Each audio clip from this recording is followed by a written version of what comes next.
Dubai കിരീടാവകാശി Sheikh Hamdan യുഎഇയുടെ പ്രതിരോധ മന്ത്രിയും ഉപപ്രധാനമന്ത്രിയുമായി ചുമതലയേറ്റിട്ട് ഇന്ന് 1 വർഷം പിന്നിടുന്നു. ചെറിയ കാലയളവിൽ തന്നെ യുഎഇയുടെ പ്രതിരോധ മേഖലയെ ആധുനികവൽക്കരിക്കുന്നതിൽ വലിയ പങ്ക് വഹിക്കാൻ ഷെയ്ഖ് ഹംദാന് കഴിഞ്ഞു. മകനെക്കുറിച്ച് കവിത എഴുതിയാണ് ദുബായ് ഭരണാധികാരി ഹംദാനോടുള്ള സ്നേഹം പ്രകടിപ്പിച്ചത്. യുഎഇയുടെ ചരിത്രത്തിലെ ഏറ്റവും മികച്ച പ്രതിരോധ മന്ത്രിമാരിൽ ഒരാൾ എന്ന വിശേഷണത്തിലേക്ക് ചുരുങ്ങിയ കാലം കൊണ്ടെത്തിയ യുവ നേതൃത്വമാണ് ഷെയ്ഖ് ഹംദാൻ.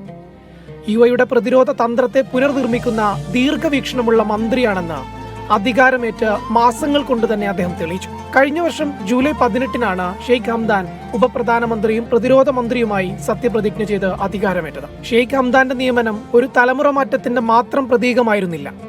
പ്രതിരോധ മേഖലയുടെ നവീകരണം, സാങ്കേതിക വിദ്യ, ഭാവിക്ക് അനുയോജ്യമായ നേതൃത്വം എന്നിവ കൂടി ലക്ഷ്യമിട്ടായിരുന്നു ആ നീക്കം.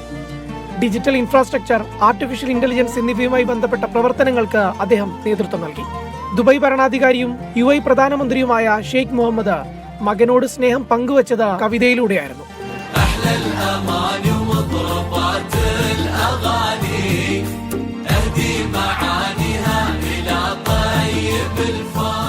സോഷ്യൽ മീഡിയയിൽ 17 മില്യണിലധികം ആളുകൾ പിന്തുടരുന്ന അപൂർവം നേതാക്കളിൽ ഒരാൾ കൂടിയാണ് ഹംദാൻ.